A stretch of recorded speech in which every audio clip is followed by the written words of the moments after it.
नमस्कार दोस्तों, market prediction आपका बहुत बहुत स्वागत है। दोस्तों हम बात करेंगे 197 पेटीएम के Q4 के रिजल्ट्स के बारे में। चैनल को सब्सक्राइब जरूर कीजिएगा, पसंद आए तो वीडियो को लाइक कीजिए। चलिए यहाँ पर दोस्तों कंपनी के Q4 की अपडेट के बारे में देख लेते हैं। तो कंपनी की तरफ से अगर आप अपडेट की बात करें तो कोई डिविडेंड की उम्मीद यहाँ पे इस शेयर से नहीं लगा सकते, बिकॉज यहाँ पे ऑलरेडी कंपनी जो है घाटे में थी। और इस बार कंपनी के Q4 के रिजल्ट्स के बारे में हम डिटेल में समझेंगे कि यहाँ पे किस प्रकार से रिजल्ट्स आए हैं और यहाँ पे कंपनी की तरफ से अभी क्या अपडेट है नेक्स्ट Q4 के रिजल्ट्स के लिए। तो Q4 के रिजल्ट्स ये मैं अब पूरा डिटेल में आपको बात करने वाला हूँ। तो फिलहाल यहाँ पर अगर आप देखेंगे तो ये बैलेंस शीट है। आप अमाउंट की बात करें तो यहाँ पे जो अमाउंट है वो मिलियंस में दी हुई है।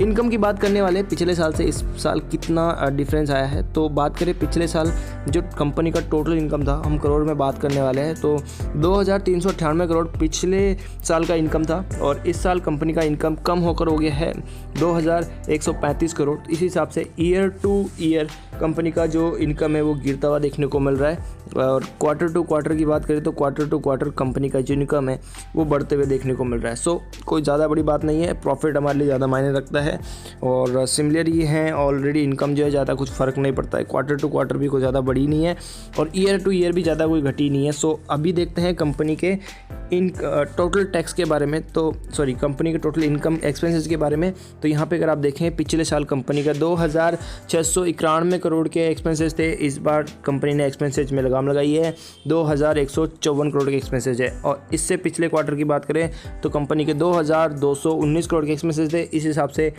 Year to year quarter to quarter company ने एक्सपेंसेस को कम किया है, जो कि कंपनी के प्रॉफिट में, कंपनी के कई सारे एक्सपेंसेस में काफ़ी मदद मिलती है और ये अच्छा भी है। कंपनी के प्रॉफिट को ये बढ़ाता है, कंपनी के खर्चे को कम करता है। सो अब चलते हैं कंपनी के टैक्स के बारे में। तो टोटल टैक्स की मैं बात कर लेता हूँ फाइनली कि क्या कंपनी टैक्स दे रही है। तो पिछले साल कंपनी लगभग यहाँ पर 14 करोड़ का टैक्स दे रही थी और इससे पहले के क्वार्टर में Q3 के अंदर 5 करोड़ का टैक्स दे रही थी। और इस बार कंपनी ने 2 करोड़ 6 लाख का टैक्स दिया है, जो कि बहुत ठीक ठाक है। कंपनी ने इसमें भी एक अच्छा रिजल्ट शो किया है, जहाँ पे कंपनी ने मैनेज किए अपने खर्चे प्लस टैक्स। अब बात करें दोस्तों कंपनी के टोटल प्रॉफिट के बारे में। तो कंपनी का जो टोटल प्रॉफिट कॉम्प्रिहेंसिव इनकम के जरिए समझेंगे तो यहाँ पे काफ़ी कुछ अपसाइड अप एंड डाउन दिखा रहा है। तो हम यहाँ पे नॉर्मली हाईलाइट किया हुआ उसको समझते हैं। तो अब यहाँ पे देखें पिछले साल कंपनी को 322 करोड़ माइनस में प्रॉफिट हुआ था, मतलब यहाँ पे लॉस ही हुआ है ऑलरेडी। तो 322 करोड़ का कंपनी को लॉस हुआ था। और इस बार अगर आप देखें तो 543 करोड़ का कंपनी को लॉस होता देखने को मिल रहा है, जो year to year down side है बहुत ज़्यादा।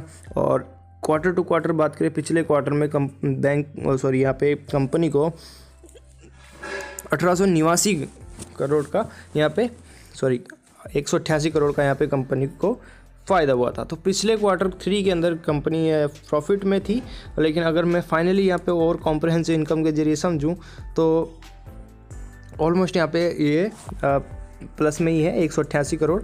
और इसमें इस बार कंपनी के जो रिजल्ट्स हैं वो क्वार्टर टू क्वार्टर वापस से गिरते हुए देखने को मिल रहे हैं, जो कि सही बात नहीं है। इसके लिए कंपनी को बड़ी मेहनत करनी पड़ेगी वापस से। इसमें कंपनी के अर्निंग पर शेयर भी पिछले क्वार्टर के अंदर 3.27 के आसपास था और पिछले साल 8.65 के आसपास था। तो इस हिसाब से देखा जाए तो इस बार वही रेशियो निकल के आ रहा है 8.43 के आसपास, जो कि ठीक नहीं है अर्निंग पर शेयर, और ये गिरता हुआ देखने को मिल रहा है। आने वाले क्वार्टर में ज़्यादा इम्पैक्ट पड़ेगा अगर यहाँ पे और भी लॉस हुआ कंपनी को। तो यहाँ पे ज़्यादा लॉस थे, यहाँ पे बहुत बैड यहाँ पे देखने को मिल रहा है।